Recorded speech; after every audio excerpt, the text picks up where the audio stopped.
Hello friends, मैं Vinod Kumar tech TRS BK study पर आप सभी का फिर से स्वागत करता हूं। दोस्तों, आज से हम एक रेगुलर रूप से प्रैक्टिस सेट का डिस्कशन करेंगे। ये जो आपका प्रैक्टिस सेट है Mahavir quiz and test centre Sasaram के द्वारा संचालित किया जाता है। हालांकि अभी आपका जो ये सेट है एनटीपीसी और ग्रुप डी एग्जाम को ध्यान में रखकर तैयार किया जाता है, लेकिन आप कोई भी जनरल कॉम्पिटिशन की तैयारी करते हैं, जैसे में आपका रेलवे हो गया, एसएससी हो गया, बैंकिंग हो गया, एनटीपीसी ग्रुप डी या बिहार एसआई या बिहार एसएससी या आपका डीआरडीओ एमटीएस, कोई भी आप एग्ज़ाम आने वाला जो है देने वाले हैं, तो उस एग्ज़ाम में आपका ये सेट बहुत ही सहायक हो सकता है। यहाँ पर हम इसके साइंस, जनरल अवेयरनेस और करंट अफेयर्स के क्वेश्चन को देखेंगे।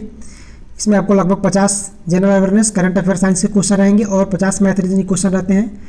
तो हम यहाँ पर साइंस, करंट अफेयर्स और जीके के प्रश्न को ही देखेंगे और उसका फुल डिस्कशन करेंगे।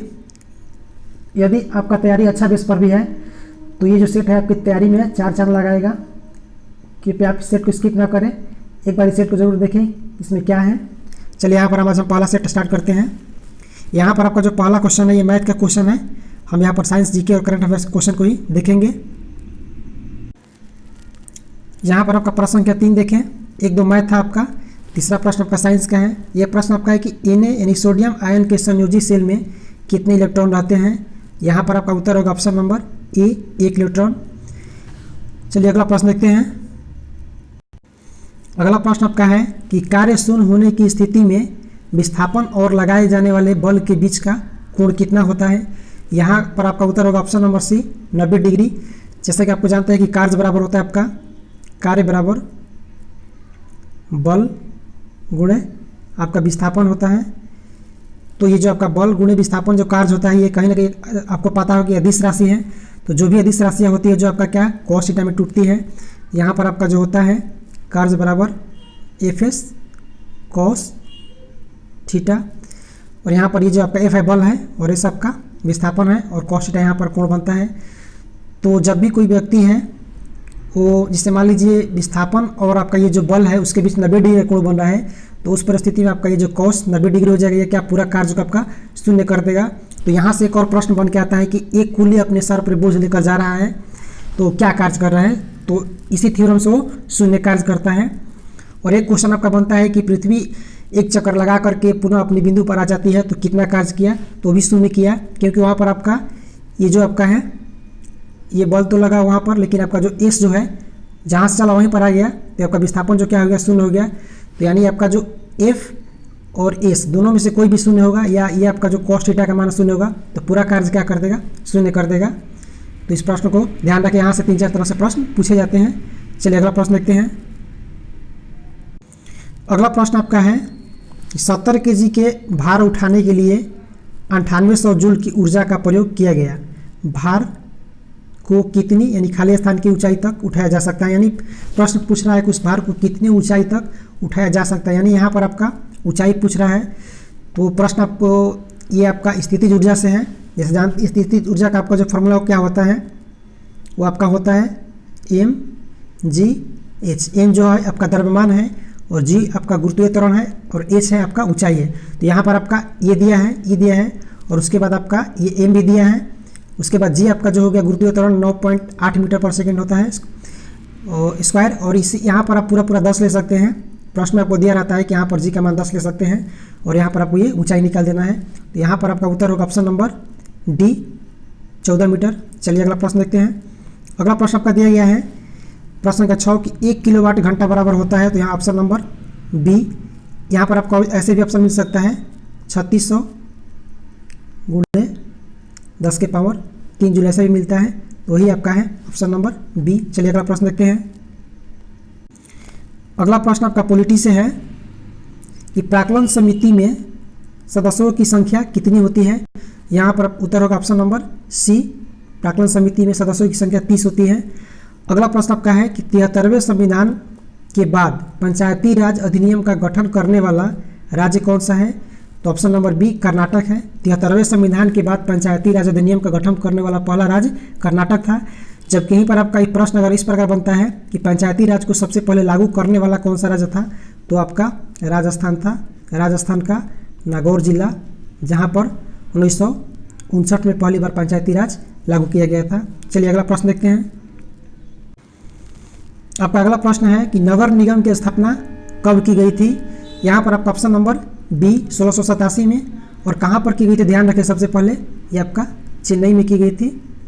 और यहाँ से एक प्रश्न और आपका बनता है कि ये जो आपका नगर निगम होता है उसके अध्यक्ष को क्या कहते हैं, तो ध्यान रखें मेयर, या आपको इसी को बोलते हैं महापौर। ये भी प्रश्न बनता है अक्सर एग्जाम में, तो इसे भी ध्यान रखें। चलिए अगला प्रश्न देखते हैं। अगला प्रश्न आपका साइंस का है जो कि केमिस्ट्री से है कि सहसंयोजक यौगिक जल में खाली स्थान किंतु कार्बनिक विलायकों में क्या होते हैं। यहाँ पर आपका उत्तर होगा ऑप्शन नंबर ए, यानी यहाँ पहला अविलय और दूसरा विलय, यानी कि जो सहसंयोजक यौगिक होते हैं जल में अविलय होते हैं और जबकि कार्बनिक विलायकों में विलय होते हैं। चलिए अगला प्रश्न देखते हैं। अगला प्रश्न में आपका साइंस का है प्रश्न संख्या 64 कि एक एंगस्ट्रम बराबर होता है, तो यहाँ पर आपका उत्तर है ऑप्शन नंबर बी 10 के पावर 8 मीटर। अगला प्रश्न आपका है कि एलपीजी किस विधि द्वारा भरा जाता है। यहाँ पर आपका उत्तर होगा ऑप्शन नंबर बी दाब भरण प्रणाली, यानी उसको कंप्रेस करके भरा जाता है। चलिए अगला प्रश्न देखते हैं। आपका अगला प्रश्न है प्रश्न संख्या 66 नंबर कि ऋषिकेश भारतीय राज्य उत्तराखंड के किस जिले में पड़ता है। तो यहाँ पर आपका उत्तर होगा ऑप्शन नंबर डी, ये देहरादून में पड़ता है। अगला प्रश्न आपका है कि निम्न में से कौन सा कशेरुकी की विशेषता नहीं है। प्रश्न संख्या 67, इसका आंसर होगा आपका ऑप्शन नंबर बी, ये आपका वैश्वीय समिति नहीं होगा। अगला प्रश्न देखते हैं। अगला प्रश्न संख्या 68 आपका है कि प्रारंभिक स्थिति में अंतिम स्थिति तथा विस्थापन का परिणाम क्या होता है। तो ऑप्शन नंबर सी कुल दूरी होता है। प्रारंभिक स्थिति से लेकर के अंतिम जो स्थिति का परिमाण होता है वही आपका कुल दूरी होता है। अगला प्रश्न आपका है प्रश्न संख्या 69, यह है कि खाली स्थान गुर्दे की नलिका की परत में मौजूद होता है। तो यहाँ पर आपका option number C right answer होगा। कीबोइडल जो होता है गुर्दे की नलिका की परत में मौजूद होता है। चलिए अगला प्रश्न देखते हैं। अगला प्रश्न आपका है 70 नंबर प्रश्न कि बोम जीसस की बेसिलिका कहाँ स्थित है। ये आपका गोवा में है। अभी जो आपका पिछला एलडीसी का एग्जाम हुआ था 17 में, ये क्वेश्चन वहाँ पूछा गया है। अगला प्रश्न है प्रश्न संख्या 71 नंबर, एक एल्डिहाइड के लिए गलत विकल्प कौन सा है। यहाँ पर आपका ऑप्शन नंबर 71 का होगा सी।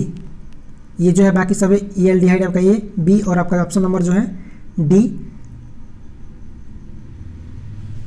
ये तीनों आपका सही है, जबकि सी जो है गलत विकल्प है।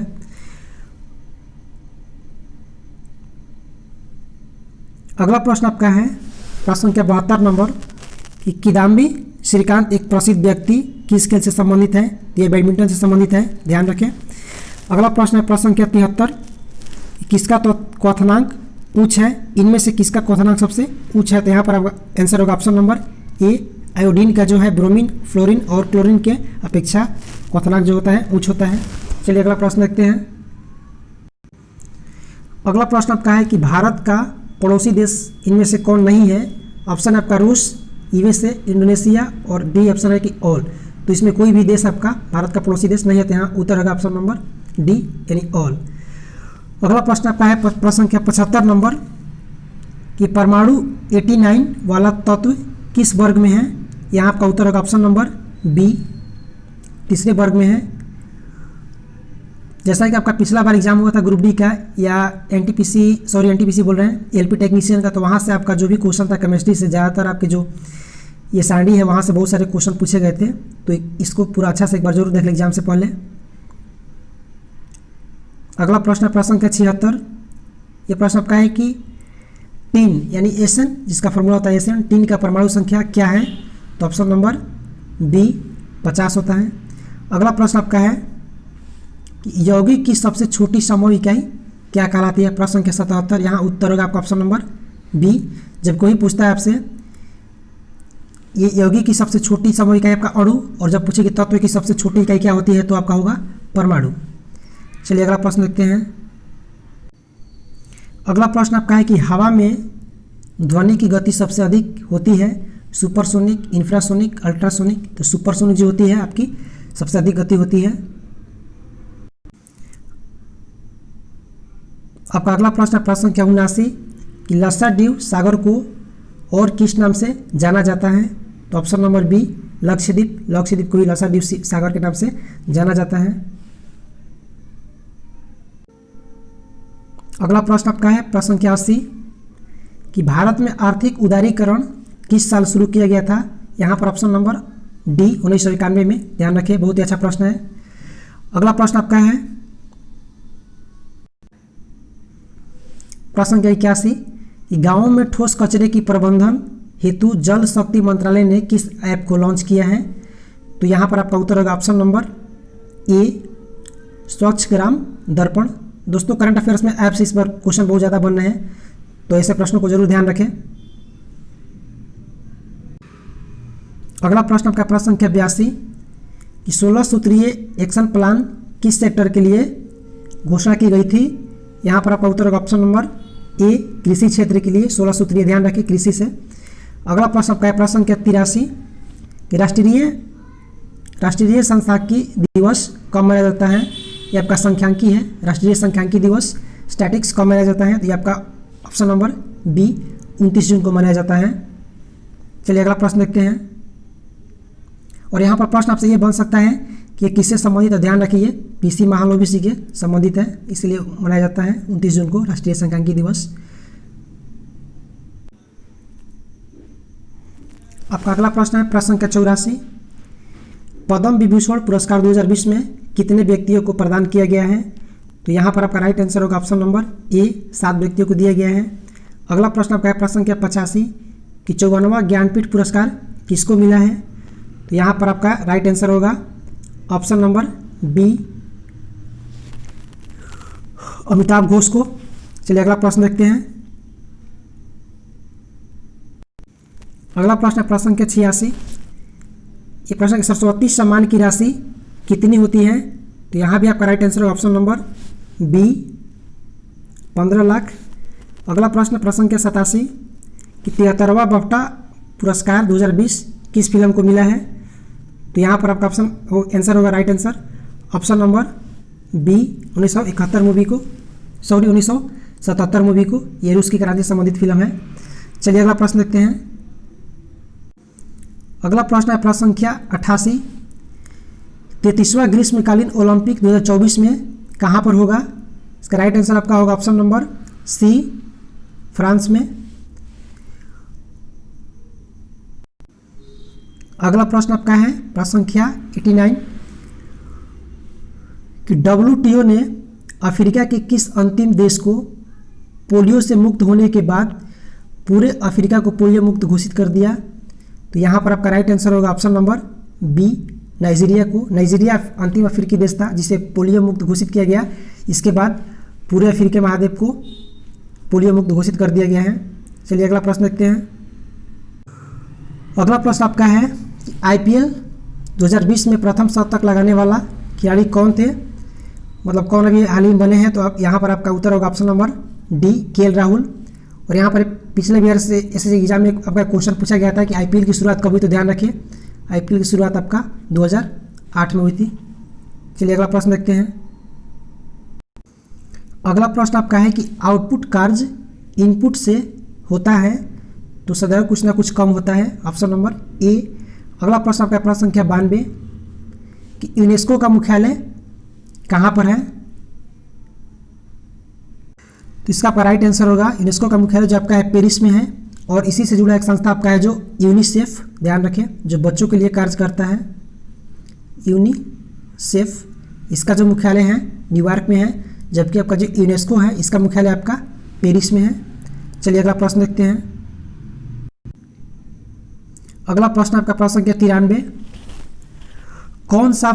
इसमें से कौन सा त्यौहार फसल पर आधारित है। तो ये आपका जो ओणम है जो तमिलनाडु में मनाया जाता है, ये आपका जो है ये जो मूल रूप से है फसल से संबंधित एक पर्व है। अगला प्रश्न देखते हैं। सॉरी फ्रेंड्स, यहाँ पर थोड़ा मिस्टेक हो गया। आपका जो ओणम जो है ये मूल रूप से आपका साउथ में केरला में मनाया जाता है। चलिए अगला प्रश्न को देखते हैं। यहाँ पर आपका अगला प्रश्न है 96 नंबर कि अधिक खाली स्थान वाली वस्तु का जड़त्व अधिक होता है। तो यहाँ पर आपका राइट आंसर होगा ऑप्शन नंबर बी द्रव्यमान, क्योंकि द्रव्यमान जो होता है एक तरह से आपका जड़त्व का मापक ही होता है। तो प्रश्न इस प्रकार के बनता है कि जड़त्व किसका मापक है, तो एक मूल रूप से द्रव्यमान का मापक है। अगला प्रश्न संख्या 97 कि संविधान मसौदा समिति का अध्यक्ष कौन थे। यहाँ पर आपका right answer option number C Ambedkar ji. अगला प्रश्न आपका है कि शिव कुमार शर्मा किस वाद्य यंत्र से संबंधित है, तो यहाँ पर आपका राइट आंसर होगा ऑप्शन नंबर बी संतूर से। चलिए अगला प्रश्न देखते हैं। अगला प्रश्न आपका है कि फैराड प्रति मीटर किसकी इकाई है, तो ये आपका विद्युतशीलता का मात्रक होता है फैराड प्रति मीटर। इसको ध्यान रखें, पिछला एलपी टेक्स्ट सेक्शन में ये क्वेश्चन पूछा गया आपका है कि फैराड प्रति मीटर किसका मात्रक है, तो विद्युतशीलता का मात्रक है। अगला प्रश्न आपका है कि सबसे पहला भारत निर्मित प्रक्षेपास्त्र कौन सा है, यहाँ पर आपका right answer option number C पृथ्वी। अगला प्रश्न आपका है कि माल प्रभा परियोजना कहाँ पर यानी किस राज्य से संबंधित है, यहाँ पर आपका right answer option number D Karnataka में पड़ता है। और अगला प्रश्न आपका है प्रश्न संख्या 102 कि दाब का विमीय सूत्र क्या होता है, तो यहाँ पर आपका right option number B M और एल के पावर -1 और टी इनवर्स 2। तो दोस्तों अगर आपको बीमा का निकालने में कोई प्रॉब्लम हो तो आप कमेंट करें, बीमा के लिए हम एक स्पेशल वीडियो बना देंगे जहाँ से आप किसी भी सूत्र से मतलब उसका बीमा आप निकाल सकते हैं। चलिए अगला प्रश्न देख लेते हैं। अगला प्रश्न आपका है प्रश्न संख्या 103 एक प्रकाश वर्ष बराबर होता है, यहाँ पर आपका राइट आंसर होगा ऑप्शन नंबर डी 9.4 × 10 के पावर 12 किलोमीटर, या कहीं कहीं आपको जब मीटर में देगा तो उसको यहाँ पर 15 कर देगा, और जबकि किलोमीटर में रहेगा तो आपका 12 रहेगा। अगला प्रश्न आपका है प्रश्न संख्या 104 कि चीन भारत पर कब आक्रमण किया था, तो यहाँ पर आपका right answer option number A 1962 में, अक्टूबर 1962 मंथ भी याद रख सकते हैं। चलिए अगला प्रश्न देख लेते हैं। अगला प्रश्न आपका है कि पूना की संधि कब हुआ था, तो यहाँ पर right answer option number B 1817 में। तो दोस्तों यहाँ पर कुल 105 प्रश्न हैं और यहाँ पर मैक्सिमम मैथ रीजनिंग के सवाल है। हम आपके सामने जो साइंस जीके और करंट अफेयर्स क्वेश्चन उसका डिस्कशन किए। तो अगर आपको ये वीडियो अच्छा लगा तो प्लीज़ वीडियो को अपने दोस्तों में शेयर करें, और अभी तक आपने हमारे चैनल को सब्सक्राइब नहीं किया तो प्लीज़ चैनल को सब्सक्राइब करके बेल आइकन को प्रेस कर लें ताकि हर वीडियो का नोटिफिकेशन आपके पास पहुँचता रहे। ये वीडियो देखने के बाद बहुत बहुत धन्यवाद। आपका दिन शुभ हो।